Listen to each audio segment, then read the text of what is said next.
wọ́n kí gbogbo wọn pátá pé a kú dédé àsìkò yìí o, a kú kó lè dá, a kú gbìyànjú àti ti ara gòkè. Ẹ dákun ẹ jọ̀ọ́ o, kí ni ìṣẹ̀lẹ̀ ní Senate House wa o?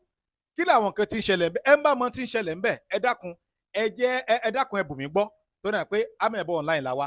Ibi tá a sì wá secretariat àti aráàlú ni. Ẹ jájọ gbìyànjú láti wo fídíò yìí dáadáa nípa tí ń ṣẹlẹ̀ pẹ̀lú Akpabio àti Senator Natasha.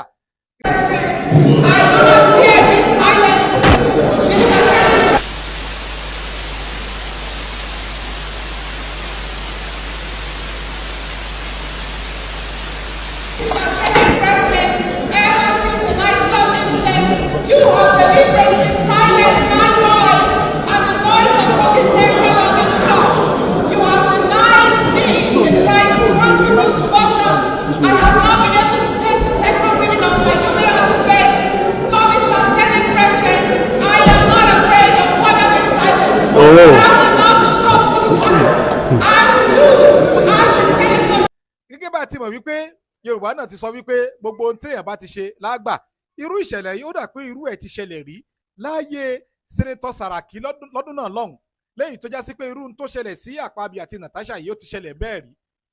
Bó wá ni Sẹ́nẹ́tọ̀ Sàràkí ṣe yanjú ẹ̀, bẹ́ẹ̀ náà ni Akpabio, bẹ́ẹ̀ náà ni àwọn náà ṣe gbìyànjú láti yanjú ẹ̀. Ẹ ká jọ wo fídíò yẹn díẹ̀ náà lórí ráńpẹ́.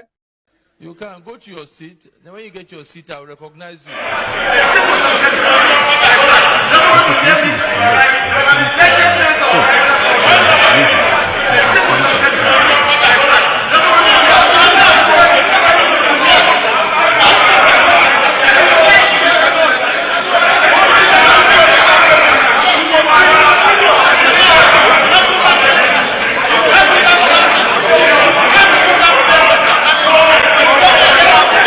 I sat next to Senator Kwankwaso until I was led by the sergeant at arms that this is my seat. I asked the clerk whether he allocated that seat to you. He said he didn't. He told me he would prefer to sit here. So I said there is no microphone there, but he said he will still prefer to sit there. If there's been a senator that have allowed to speak without a microphone, state. That's never happened in this chamber.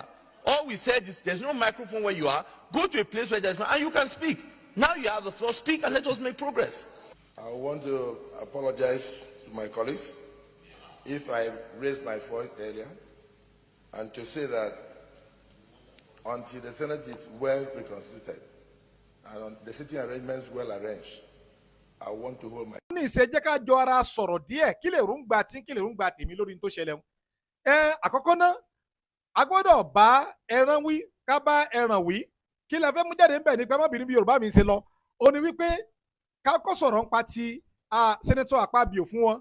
Àwọn tá a sọ fún wọn ni wípé ṣe rí anything tó bá ti lè da ọ̀rọ̀ tó bá ti ní ṣe pẹ̀lú ọ̀rọ̀ olóbìnrin dé ọkùnrin gbọ́dọ̀ ṣe kíni ó gbọ́dọ̀ fún rẹ̀ nílàákàyè torí pé ẹni tí ó darí ìlú a gbọ́dọ̀ kọ́kọ́ rí bínú ilé tiẹ̀ náà ṣe rínu.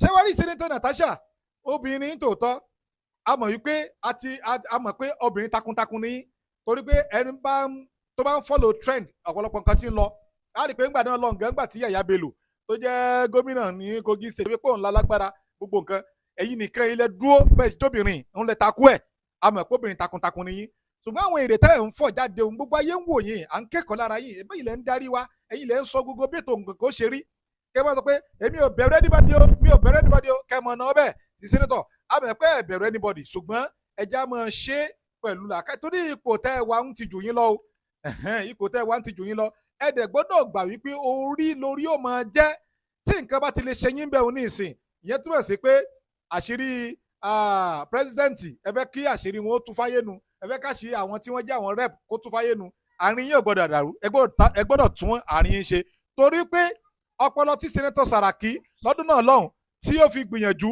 láti lè fi yanjú ọ̀rọ̀ tó ní ṣe pẹ̀lú ẹ̀yìn àti ẹ̀gbọ́dọ̀ lọ́hùn ó lẹ́yìn náà ó fi yanjú eléyìí ẹ má jà á rí aburú kankan o torí pé nǹkan kò gbọ́dọ̀ ṣe Nàìjíríà tí Nàìjíríà bá da ọwọ́ yín ló wà ẹ ṣeun o wọ́n fẹ́ kí gbogbo ẹ̀yin náà tẹ̀lé láǹfààní àti ọmọ wò mí kẹ́ ẹ fèrúngbà yín sí comment section kí gbogbo akájọ ṣe kí ni o kájọ sọ torí sẹkítẹ́rì àti aráàlú ó nìkan ní tẹ̀lé láǹfààní àti ọmọ bọ́ọ̀ ẹ bá wa share rẹ̀ ẹ bá wa comment ẹ pín káàkiri gbogbo àwọn social handle wa tẹ́ẹ̀bà tí mo bá ẹ gbìyànjú láti mọ comment jáàmọ́ ọ̀rọ̀ wọ̀nyí ẹ ṣeun tẹ̀ ń gbọ́ mi lóòrọ̀ yìí Adéyẹmí olóòlù kọ́ mi o.